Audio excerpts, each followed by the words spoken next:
¿cómo están? Qué gusto saludarlos una semana más aquí en Trending. Hoy tenemos preparado un programa muy especial, pues a propósito del Día del Niño vamos a estar hablando de la importancia que tiene el que los niños y las niñas se desarrollen en un ambiente sano y feliz. Y por eso nuestro tema de hoy es precisamente ese, el de la niñez. ¿No es así, Jesús? Antes que nada te saludo con mucho gusto. Qué padre compartir nuevamente la pantalla contigo. Cuéntanos de qué más vamos a estar platicando el día de hoy. Hola Viri, ¿qué tal? Un gusto saludarte y exactamente como bien mencionabas, pues el día de hoy toca hablar acerca de la niñez, acerca de las distintas realidades que se viven en esta etapa de la vida, porque nosotros podemos llegar a tener una experiencia positiva, negativa, pero hay otras realidades y esas las vamos a estar analizando a lo largo del programa. Hablaremos de los derechos de las niñas y los niños y de cómo se relacionan con la ciencia, entre otros temas, y hasta algunos recuerdos que seguramente irán surgiendo de cómo fue nuestra infancia, pero eso ya lo veremos más adelante. Así es, yo tengo muchos recuerdos que compartirte, pero seguramente irán saliendo, como dices, más adelante. Por ahora, ¿qué te parece si comenzamos nuestro programa del día de hoy conociendo la definición de niñez que Nadia nos comparte en un minuto? La niñez es una de las etapas del desarrollo humano que se considera más divertida y agradable. La vida transcurre entre juegos, travesuras, ir a la escuela, aprender, hacer tareas y recibir el afecto y estimulación de los adultos para desarrollar todas las capacidades cognitivas y forjarse una personalidad. Esta etapa se ubica desde el nacimiento hasta el momento en que llega la adolescencia y el cuerpo empieza a cambiar. Pero mientras esto sucede, niños y niñas exploran el mundo con una energía física y mental inagotable. Para ellos, la vida está llena de imaginación e historias fantásticas. Sin embargo, no todos experimentan este pleno desarrollo. Miles de niños y niñas en todo el mundo viven de una manera distinta esta etapa. En 1989 se reconoció que los niños son sujetos de derecho. Esto quiere decir que existen leyes para brindarles la protección y la seguridad que todo ser humano merece. Oye Jesús, ¿tú sabías que el Día del Niño fue creado para conmemorar a las víctimas infantiles que dejó la Primera Guerra Mundial? Y que aunque no se celebra el mismo día en todos los países, el objetivo sí es el mismo, y es precisamente promover el bienestar de la infancia que se establece incluso en las leyes internacionales. Porque como bien nos lo decía Nadia en el minuto, no todos los niños tienen la posibilidad de vivir esta etapa de la misma manera. Pues no, Viri, la verdad desconocía esta información que acabas de compartir acerca de la conmemoración y el inicio que hubo por las víctimas de la Primera Guerra Mundial. Justo pues estas situaciones difíciles son detonantes porque podríamos pensar que es algo muy pasado, ¿no? Pero hay conflictos bélicos actualmente que hacen que las niñas y niños tengan que moverse, hay explotación laboral, hay abuso infantil, Ujú. son lamentablemente problemáticas que siguen existiendo y hay que poner atención a ello. Pero ¿qué te parece si para hablar un poco de esto vamos a ver esta primera parte del reportaje? Vamos a verla. El fenómeno de la explotación infantil es altamente complejo, no solo por las maneras en que se ejerce, también por los factores que la propician, particularmente en países como México, donde millones de habitantes viven en distintas situaciones de vulnerabilidad. Cualquier conducta, cualquier situación que ponga en grave riesgo el ejercicio de los derechos de niñas, niños y adolescentes. Podemos hablar, por ejemplo, de explotación sexual, explotación laboral, de la utilización, por ejemplo, de niñas y niños en conflictos armados, desde luego de la trata y el tráfico, y todas ellas constituyen formas de explotación. Pues hay muchos factores de riesgo, pero pues podemos identificar algunos, ¿no? Desde luego la situación de pobreza, de carencia de recursos, también las desigualdades profundas entre mujeres y niñas, ¿no? Que colocan a las niñas en condición de mayor vulnerabilidad. Las niñas y los niños estén fuera de la escuela puede ser una causa también de explotación, así también como una consecuencia.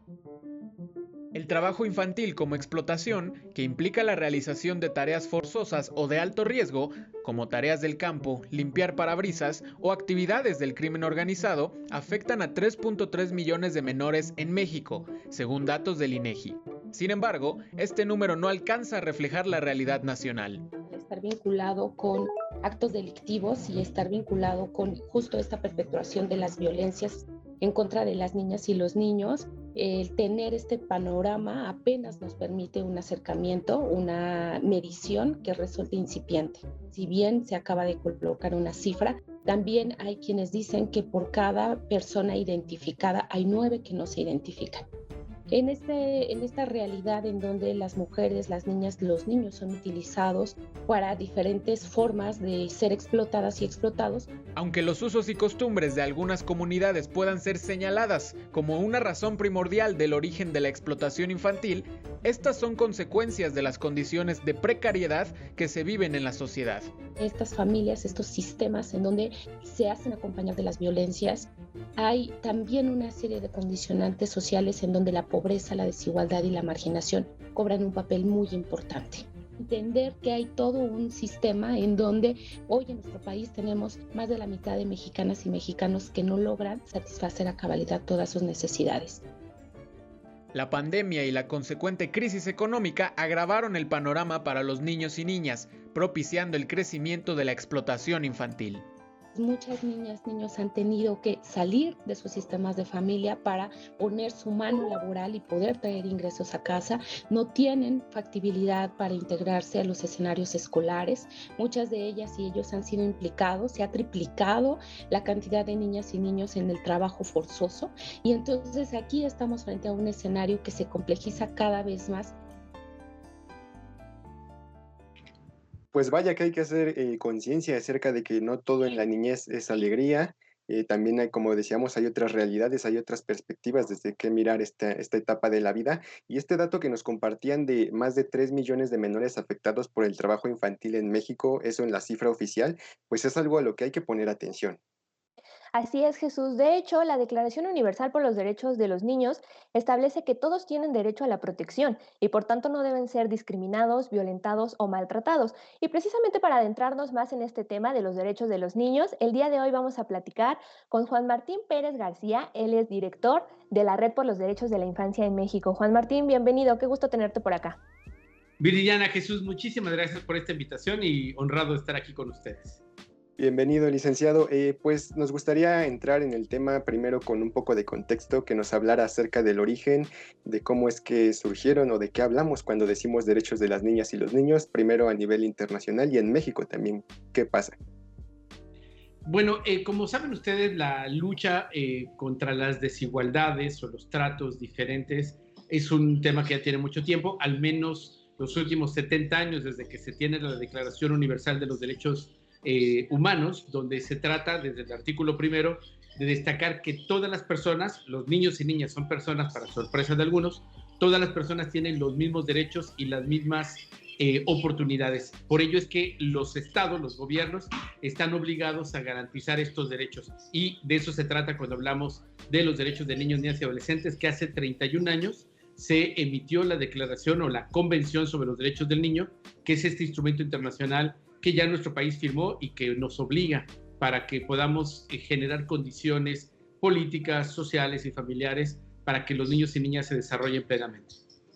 Así es, y de hecho es muy importante que toquemos este punto que desafortunadamente pues no todos los niños pueden tener una infancia plena o feliz, ¿no? Como ya nos lo mencionaban en el reportaje, y por eso también queremos abordarlo contigo. Es decir, a raíz de esto, ¿cómo defender los derechos de aquellos niños que viven otro tipo de infancia? Por ejemplo, los niños en situación de calle, los niños migrantes, incluso los niños que con esta pandemia pues han sufrido violencia por parte de sus familias, una situación que se ha agravado mayoritariamente. Sí, mira, lamentablemente nuestro país, como muchos otros, tienen profundas brechas de desigualdad. La mitad de la población en México está en una condición de pobreza, viviendas hacinadas, empleo informal o de la economía informal, y hay segmentos todavía altamente excluidos, personas con discapacidad, personas que viven en la calle, que trabajan en el espacio público y otro tipo de elementos. Para ellos lo que necesitamos son políticas públicas, es decir, respuestas del Estado que se traducen en gobierno federal, gobiernos estatales, distintas secretarías de Estado y a nivel de las entidades federativas que se articulen para poder restituir derechos o realizar lo que conocemos como acciones afirmativas. Por ejemplo, niños y niñas que trabajan, que en nuestro país representan 3.3 millones y que con la pandemia pudiéramos estar alcanzando casi los 5 millones, van a traducirse también en otro gran grupo poblacional, que son aquellos que viven o sobreviven en el espacio público con sus familias en las poblaciones callejeras. Tenemos que protegerles de la discriminación, tenemos que darles alternativas para que su proyecto de futuro no sea la calle o no esté limitado por el trabajo y la herencia intergeneracional de la pobreza. Nos falta mucho, lamentablemente por ahora el Estado mexicano está en una profunda crisis y lamentablemente no se están tomando decisiones oportunas sobre el tema. Pues licenciado, justo con este punto que nos acaba de mostrar de el trabajo que se realiza en cuestión de los niños que más vulnerabilidad llegan a tener, pues justamente nos gustaría ahora adentrarnos un poco al trabajo que realizan desde la red. Si nos puede platicar cuál es el origen y cuáles son estas campañas que han realizado, incluso pues cómo nosotros como sociedad civil podemos involucrarnos. Muchísimas gracias, Jesús. Mira, nosotros surgimos hace 20 años, el 27 de marzo del año 2001. Nosotros ya veníamos trabajando en un grupo de organizaciones, varios venimos de la experiencia de atender a niños y niñas que vivían en calle. Me tocó hace 27 años fundar el Caracol, por ejemplo, y otros colegas de Étnica y de otras organizaciones, que ya veníamos como buscando tener una respuesta precisamente para estos pues altamente excluidos que vivían en la calle y sus familias. Y eso nos llevó después a darnos cuenta que si no lo hacíamos juntos y juntas y nos articulábamos, pues íbamos a lograr pocos cambios. Y entendiendo que los niños y niñas de la calle eran la expresión más extrema de la falta de garantía de derechos, y había otros, pues toda la población, 1 de cada 3 habitantes, que no tenía sus derechos garantizados por esa condición de edad. Y es así que pues comenzamos a trabajar hace 20 años y nos planteamos crear y desarrollar un movimiento social y cultural para que los niños, niñas y adolescentes en México conocieran, gozaran y pudieran pues tener sus derechos garantizados. Ha sido una larga batalla, hemos sido protagonistas de todos los cambios que se han dado en términos normativos, el artículo 1 constitucional, el 4 constitucional con el interés superior de la niñez, el 73 constitucional, hemos participado en prácticamente todas las leyes relativas a infancia. Destacaría la de 2014 que creamos y nos tocó casi escribir y permitió crear el Sistema Nacional de Protección Integral de Niñas, Niños y Adolescentes, el CIPINA, que es un mecanismo de coordinación de la acción del Estado, políticas públicas. Y bueno, seguimos en esta tarea, hemos hecho muchas campañas, les invito a que se acerquen a nuestras redes sociales, búsquenos como Redim.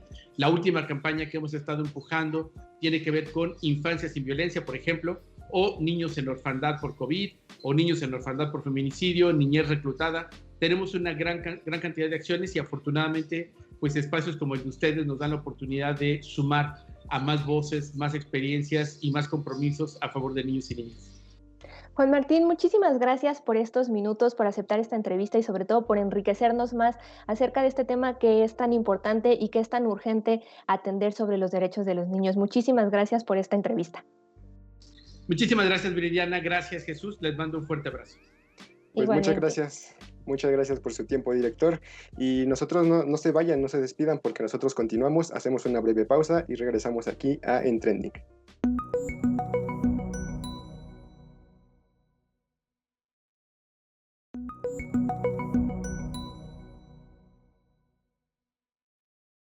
Ya estamos de vuelta en Trending para seguir hablando sobre la niñez y los distintos temas que abarcan esta etapa.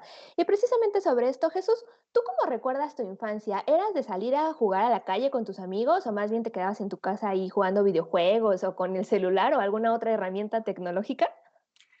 Pues no, Viri, definitivamente cuando era más chico, pues era de salir a las calles, jugar fútbol entre la tarde y la noche.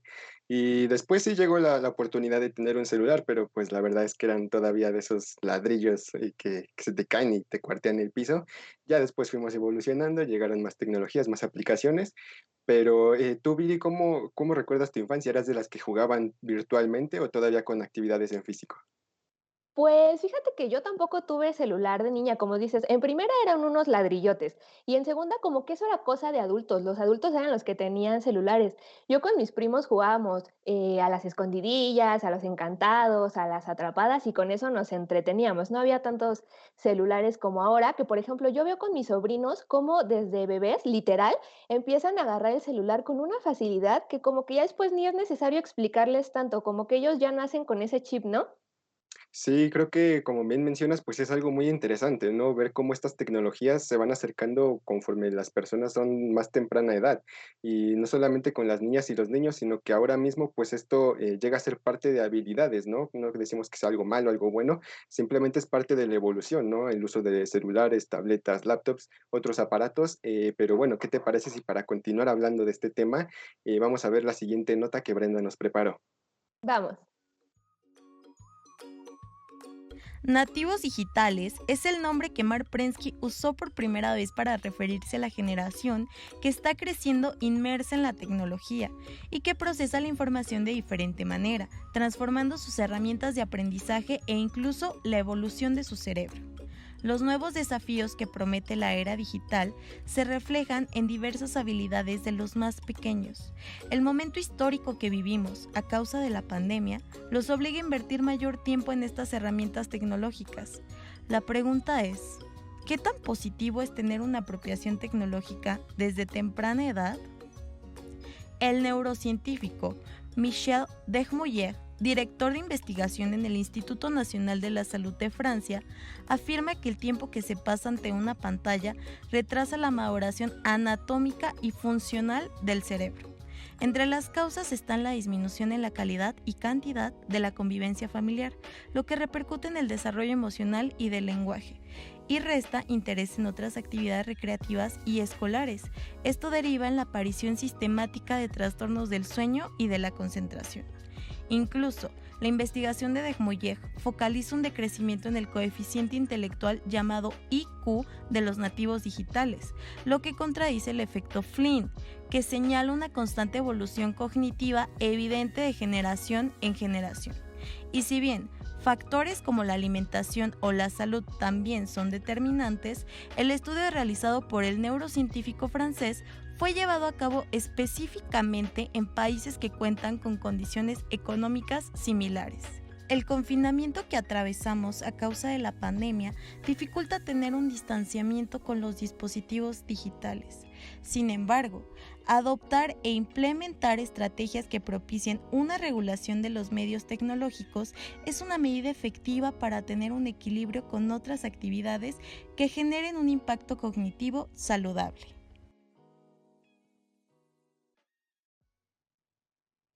Pues ahí, justo como lo acabamos de ver, esta oportunidad temprana de acercamiento a la tecnología de muchas niñas y niños es algo que se puede aprovechar de diferentes maneras, no solamente para entretenimiento u ocio, sino también para ambientes como la educación, la cultura, la ciencia, entre otras cosas. Así es, Jesús. Y fíjate que ahora que mencionas la parte de la ciencia, pues precisamente Universum siempre ha hecho esta labor de muy buena manera y de hecho ni siquiera la pandemia los ha detenido, ¿no? Continúan divulgando o más bien haciendo que los niños se integren a la divulgación científica desde temprana edad. Pero precisamente para entender más acerca de este tema, vamos a ver la nota que Guillermo nos preparó.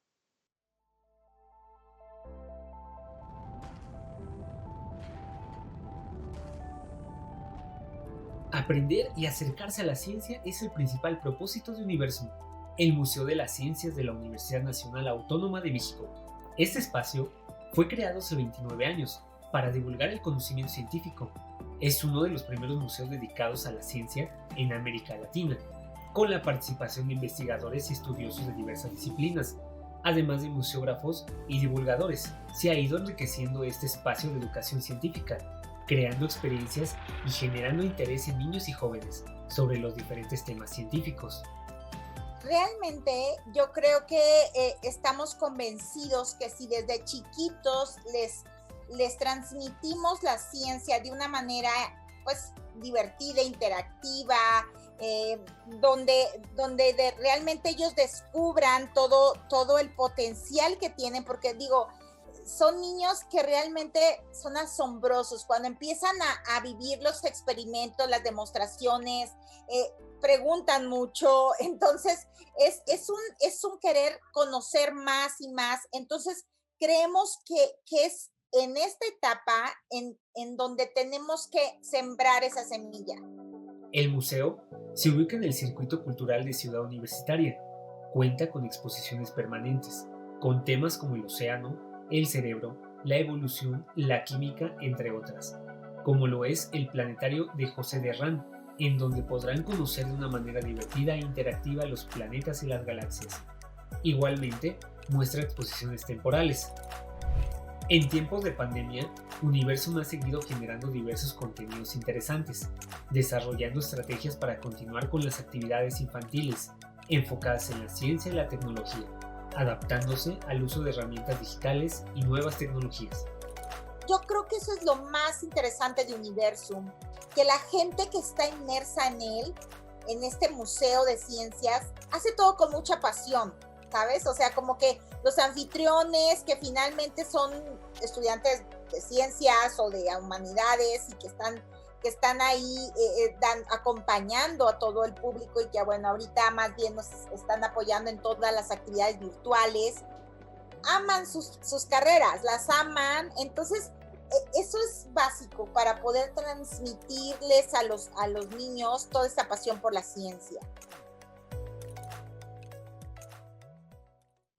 Desafortunadamente, no todos los niños pueden acceder a la ciencia o a la tecnología debido a múltiples problemas sociales que existen, como la violencia o la pobreza, que les impiden precisamente acercarse a estas herramientas. Y por tanto es importante, como nos lo mencionaba el director de la Red por los Derechos de la Infancia en México, que las leyes y las políticas públicas atiendan esta parte. De acuerdo, Viri, sin duda es muy importante conocer acerca de los derechos y garantías que ayudan en el desarrollo adecuado de nuestras niñas y niños. Y sin duda, pues este tipo de información no solamente nos sirve a nosotros, sino también a los más pequeños, ¿no? A su manera, para que también lleguen a entenderlo y entiendan que hay instancias que los protegen. Y justo para ampliarnos esta información, ¿qué te parece si vamos a ver la segunda parte del reportaje? Vamos a verlo. Desde un punto de vista jurídico, la protección contra la explotación infantil en México comienza desde el artículo 1 de la Constitución.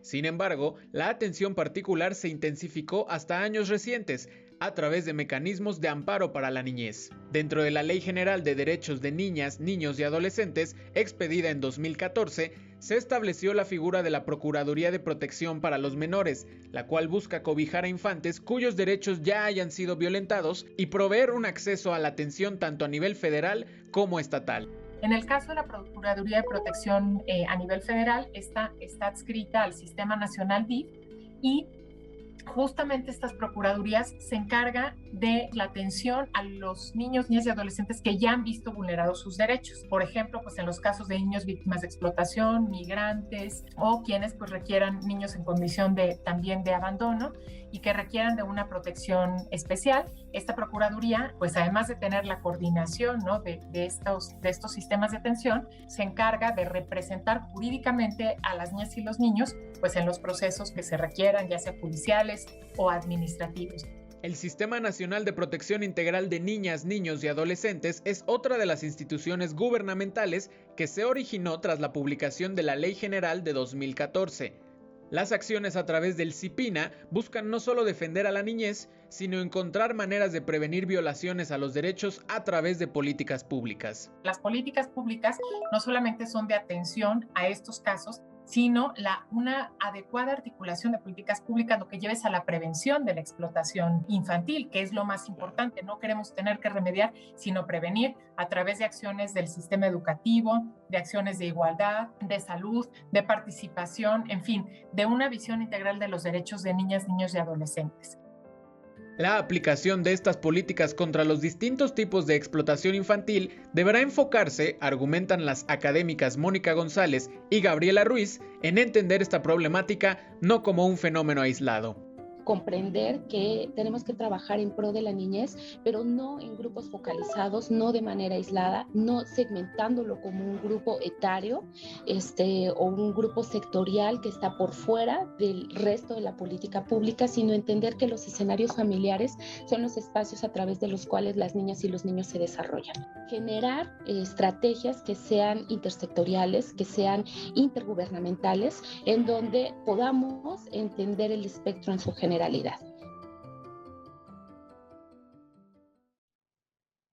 Pues ahí está la importancia de esta información, de no solamente pensar en políticas para sectores, sino pensar en algo general, en algo integral que pueda llegar a proteger a todas y todos. Y como veíamos, pues es algo importante conocer que hay políticas, que hay leyes, que hay derechos, pero además de eso, pues hay que pensar en no solamente que se quede en letras, sino también nosotros realizarlo con nuestras acciones, nosotros brindar esa protección a los más pequeños y que podamos ser un foco de buena vibra para nuestros más pequeños, para niñas y niños. Así es, Jesús. Debemos garantizar la felicidad y el bienestar de los más pequeños, porque, de hecho, si los niños se desarrollan en un ambiente sano y feliz, seguramente en un futuro se tratarán de ciudadanos buenos y responsables, ¿no lo crees? Así es, hay que apostar por un mejor futuro con mejores condiciones para todas y todos, pero esto pues ya seguramente lo estaremos también resolviendo a lo largo de diferentes programas, porque hoy, Viri, pues ya se nos terminó. Así es, terminamos esta emisión de hoy. Les agradecemos mucho que nos hayan acompañado. Y si quieren conocer cómo fue la infancia de los integrantes de Entrending, los invitamos a que se queden hasta el final. Pero por ahora nosotros nos despedimos, no sin antes recordarles que tenemos una cita la próxima semana con más temas y más información aquí en Entrending.